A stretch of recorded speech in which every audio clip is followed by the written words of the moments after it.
Sometimes people 2 எக்ஸ்ட்ரீம்ஸில் behave பண்ணுறத நம்ம பார்த்துருப்போம்.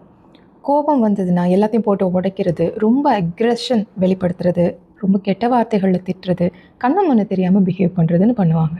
இதுவே சந்தோஷம் வந்துருச்சுன்னா அன்பு மழையை பொழியிறது, ரொம்ப எக்ஸைட் ஆகுறது, ஆஹா ஓஹோன்னு சின்ன சின்ன விஷயங்களை கூட பெருசாக கொண்டாடுவாங்க. இந்த எக்ஸ்ட்ரீமிட்டிஸ் எதனாலன்னு தெரியுமா? பேசிக்கலி அவங்க ஷார்ட் டெம்பர்ட் பர்சன், இல்லை ஏதாவது ஒரு மூட் ஸ்விங்காக இருக்கும்னு சொல்லி நம்மளே சொல்லிப்போம். பட் சைக்காலஜியில் இதை இமோஷனல் டிஸ்ரெகுலேஷன்னு சொல்லுவோம். இதுக்கு அர்த்தம் நம்மளோட மைண்ட் நம்ம ரொம்ப ஸ்ட்ராங்கான ஃபீலிங்ஸ் எக்ஸ்பீரியன்ஸ் பண்ணும்போது பேலன்ஸ் பண்ணுறதுக்கு ஸ்ட்ரகிள் பண்ணும். இதுக்கான சயின்ஸ் என்ன? எப்போது நீங்கள் இமோஷனலி டிஸ்ரெகுலேட்டடாக இருக்கிறீங்கன்னு சொல்லி கண்டுபிடிக்கிறது.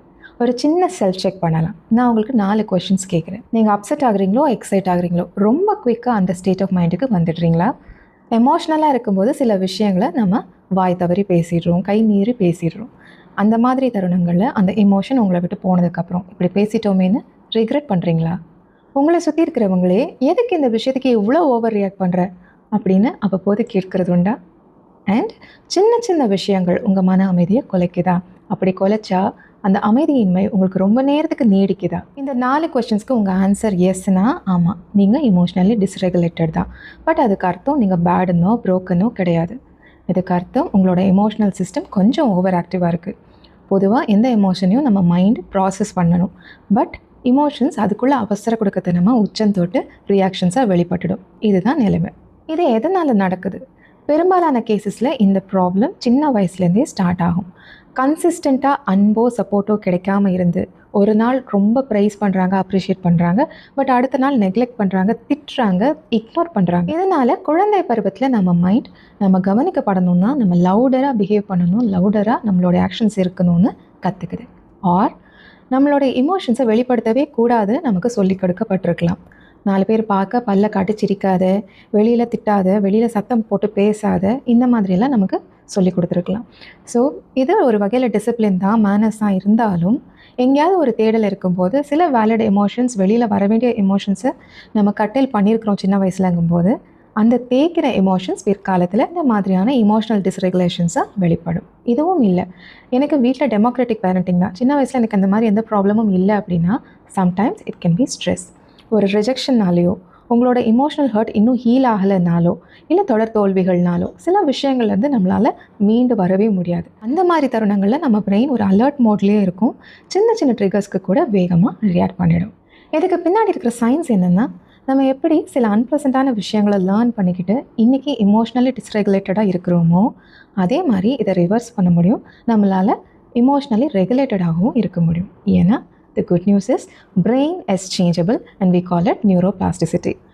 காமாக இருக்கிறதுக்கும் ரியாக்ட் பண்ணுறதுக்கு முன்னாடி ஒரு பாஸ் எடுக்கிறதுக்கும் அமைதி காக்கிறதுக்கும் அமைதியை தேடி போகிறதுக்கும் நம்மளால் நம்மளோட பிரெயினை ரீவயர் பண்ண முடியும். அப்படி சின்ன சின்ன ரிப்பீட்டட் சேஞ்சஸ் நம்மளுடைய எமோஷனல் சிஸ்டமை ரீவயர் பண்ண முடியும். இதை usual journaling method, meditating method இல்லாமல் ஸ்மார்ட்டாக ஒர்க் அவுட் ஆகக்கூடிய ஒரு 5 வழிகளை, சிம்பிள் டெக்னிக்ஸை நான் இங்கே ஷேர் பண்ணுறேன். Sensory reset. when your emotions rise, use your senses. உங்களுக்கு கோபம் வருது, உங்கள் உடம்புக்குள்ள சேஞ்சஸை நீங்கள் உணர ஆரம்பிக்கிறீங்கும் போது உடனே நீங்கள் கோல்ட் வாட்டர் எடுத்து ஸ்ப்ளாஷ் பண்ணுறதோ, இல்லை ஒரு டெக்ஸ்சர்ட் வால், ஏதாவது ஒரு டெக்ஸ்சர்ட் ஐட்டமை போய் தொட்டு பார்க்குறதோ, இல்லை காஃபி இல்லை வேறு ஏதாவது ஃப்ராக்ரண்ட் ஐட்டம்ஸை ஸ்மெல் பண்ணி பார்க்குறதோ உங்களை இந்த ப்ரெசன்ட் மொமெண்ட்டுக்கு கொண்டு வந்து கிரவுண்டடாக வைக்கும். அதை நீங்கள் ட்ரை பண்ணலாம். அடுத்ததாக 3 செகண்ட் ரீப்ளே. நீங்கள் கோவப்பட்டு ஒரு இடத்துல ரியாக்ட் பண்ண போகிறீங்கும்போது ஒரு 3 செகண்ட்ஸ் கொஞ்சம் ஹோல்ட் பண்ணிவிட்டு நீங்கள் எப்படி ரியாக்ட் பண்ணுவீங்க, அது ஒரு வீடியோவாக எடுத்து உங்களுக்கே ரீப்ளே பண்ணி காட்டினா எப்படி இருக்குங்கிறத யூகிச்சு பாருங்கள். அது உங்களுக்கு பிடிக்குமா? பிடிச்ச மாதிரியாக நம்ம ரியாக்ஷன்ஸ் இருக்கும்? கண்டிப்பாக இருக்காது. இந்த ஒரு ட்ரிக் உங்களோட இம்பல்சிவ் பிஹேவியரை உடனே இன்ஸ்டண்ட்டாக ரெடியூஸ் பண்ணுறதுக்கான வாய்ப்புகள் அதிகம். Use humour. ஒரு ஹீட்டட் ஆர்கியூமெண்ட் இல்லை நீங்கள் ஹீட்டடாக ரியாக்ட் பண்ணக்கூடிய ஒரு தருணம், அந்த நேரத்தில் நீங்களே ஒரு லைட் லைன், ஒரு பாசிட்டிவ் ஹியூமரஸ் ஸ்டேட்மெண்ட் அல்லது ஒரு ஸ்மைல் நீங்களே கொடுத்துட்டீங்க அப்படிங்கும்போது அது உங்களோட மைண்டோட ஃபைட் ஆஃப் ஃப்ளைட் மோடை பிரேக் பண்ணிடும். போச்சு, இந்த சுச்சுவேஷன் நம்மளை பாய்சன் பண்ணுது, பொங்கிடுவோமோ, இந்த மாதிரி நீங்கள் கேஷுவலாக கேண்டிடாக சில மொமெண்ட்ஸை எடுத்துக்கும் போது அல்லது சிரிக்கும் போது அதுவே ஒரு எமோஷனல் மெடிசனாக உங்களுக்கு அமைஞ்சிடும். Call your name. நீங்கள் எமோஷ்னலாக ஓவர்வெல்ம்டாக ஃபீல் பண்ணும்போது உங்கள் நேமை நீங்களே சொல்லி உங்ககிட்ட ஒரு ஸ்டேட்மெண்ட் சொல்கிறது. ஓகே நிர்மலா, ரிலாக்ஸ், இதுக்கு முன்னாடி இந்த மாதிரி விஷயங்களை பார்த்துருக்கோம், இது ஒன்றும் புதுசு இல்லை, இப்போயும் பார்ப்போம். இந்த மாதிரி ஸ்டேட்மெண்ட்ஸ் உங்களுக்கு நீங்களே சொல்லிக்கும் போது இது சில்லியாக இருக்கலாம், பட் அது உங்களோட எமோஷ்னல் மெயினை இன்ஸ்டண்ட்டாக சப்போர்ட் பண்ணும். ஆக்சுவலாக இந்த மாதிரி ஓவர்வெல்ம்டு சுச்சுவேஷன்ஸில் நம்ம உட்காந்து நம்மளோட எமோஷன்ஸை ரேட் பண்ணுற அளவுக்கு பொறுமைசாலிகள் கிடையாது. ஆனால் எதுவுமே ப்ராக்டிஸில் சாத்தியம். சில விஷயங்கள் உங்களோட எண்டில் நீங்கள் கொடுக்குற ரியாக்ஷன்ஸ்னால ரொம்ப மோசமடையுது அப்படிங்கும்போது ரேட் யுவர் எமோஷன்ஸ். கோபம், எக்ஸைட்மெண்ட், பயம் போன்ற ஸ்ட்ராங்கான எமோஷன்ஸை நீங்கள் ப்ராசஸ் பண்ணும்போது அந்த இடத்துல உங்கள் எமோஷன்ஸ் எந்த அளவுக்கு இருக்குது, 1 to 10ல் எவ்வளோ ரேட் பண்ணலாம் அப்படிங்கிறத ஒரு நிமிஷம் நீங்கள் சுதாரித்து ரேட் பண்ணுறீங்கன்னா, அது 6 and above இருக்குன்னா அந்த இடத்துல it's a warning sign. React பண்ணாதீங்க, அமைதி காக்கிறது சிறப்பு. Emotional dysregulation in relationships. பொதுவாக இந்த மாதிரி எக்ஸ்ட்ரீம்ஸில் நம்ம பிஹேவ் பண்ணும்போது ரொம்ப லவ்விங்காக இருக்கிறது, இல்லை ரொம்ப தூக்கி போட்டு உடைக்கிற அளவுக்கு அக்ரெசிவாக பிஹேவ் பண்ணுறது, இந்த விஷயங்கள் கண்டிப்பாக ரிலேஷன்ஷிப் இஷ்யூஸை ஃபேஸ் பண்ணும். கான்ஸ்டண்ட்டாக நம்ம ஒரு ஜென்யூன் ஃப்ரெண்ட்ஷிப்பாவது நம்மக்கிட்ட இருக்குதான்னு கேட்டால் நம்ம கொஷின் மார்க்குன்னு சொல்லுவோம். நிறைய இடங்கள்ல இதனால் நம்ம ரிலேஷன்ஷிப்ஸை இழந்திருப்போம். ஏன்னா நம்மளுடைய இம்பேலன்ஸ் ரியாக்ஷன்ஸ்னால நம்மளை சுற்றி இருக்கிறவங்க கன்ஃபியூஸ் ஆகிடுவாங்க, பயந்துருவாங்க, நம்மக்கிட்ட வந்து பேசுகிறதுக்கே தயங்க ஆரம்பிப்பாங்க. இதை எப்படி அவாய்ட் பண்ணலாம், ஹேண்டில் பண்ணலான்னா, நம்ம ரியாக்ட் பண்ணுறதுக்கு மாறாக நம்ம கம்யூனிகேட் பண்ண ஆரம்பிக்கணும். நான் அப்செட்டாக இருக்கேன், எனக்கு கொஞ்சம் பயமாக இருக்குது, நான் கோபமாக இருக்கேன், அதனால் கொஞ்சம் நேரம் கழித்து பேசுகிறேன், எனக்கு ஒரு 10 minutes கூட நான் கொஞ்சம் தனியாக இருக்கணும்.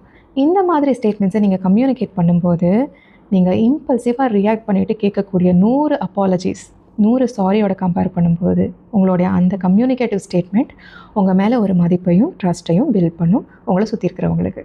இப்போ இந்த மாதிரியான விஷயங்கள் உங்களுக்கு அரங்கேறுதுங்கும் போது நீங்கள் எப்போ ஒரு ஹெல்ப் தேடி போகணும்.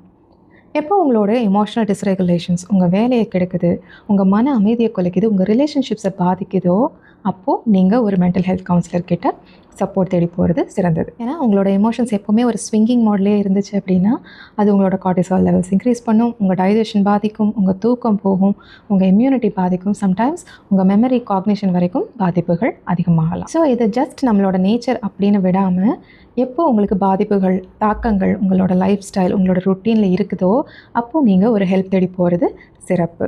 It's not just your nature, இது உங்களோட நர்வஸ் சிஸ்டம் ஒரு ஹெல்ப் கேட்டு கெஞ்சக்கூடிய ஒரு வெளிப்பாடு. எமோஷனல் ரெகுலேஷனுங்கிறது உங்களோட கோபதாபங்கள், உங்களுடைய ஒரிஜினல் ஃபீலிங்ஸ் எல்லாத்தையும் அடக்கிக்கணும், சப்ரெஸ் பண்ணிக்கணுங்கிறது கிடையாது. நீங்கள் என்ன மாதிரி எமோஷன்ஸ் எக்ஸ்பீரியன்ஸ் பண்ணுறீங்களோ அதெல்லாம் அண்டர்ஸ்டாண்ட் பண்ணிக்கணும், அதை எங்கே என்ன அளவுக்குள்ள வெளிப்படுத்தணுங்கிற ஒரு ப்ராக்டிஸ் தான் எமோஷனல் ரெகுலேஷன். நீங்கள் சூழ்நிலை பார்த்து, இடம்பொருள் ஏவெல்லாம் பார்த்து உங்களோட எமோஷன்ஸை கன்வே பண்ணும்போது, கம்யூனிகேட் பண்ணும்போது, இல்லை பாஸ் பண்ணிக்கும்போது அந்த இடத்த மட்டும், அந்த அமைதியை மட்டும் நீங்கள் காப்பாற்றலை, கொஞ்சம் கொஞ்சமாக உங்கள் இன்னர் செல்ஃபையே நீங்களே ஹீல் பண்ணிட்டு வரீங்க. தீதும் நன்றும் பிறர் தரவாரா. தீது பற்றி நமக்கு தெரியல, அது அன்பிரடிக்டபிள், அன்சர்டன். அட்லீஸ்ட் நமக்கு நாமே நன்று மட்டும் செஞ்சுக்குவோம். Take care.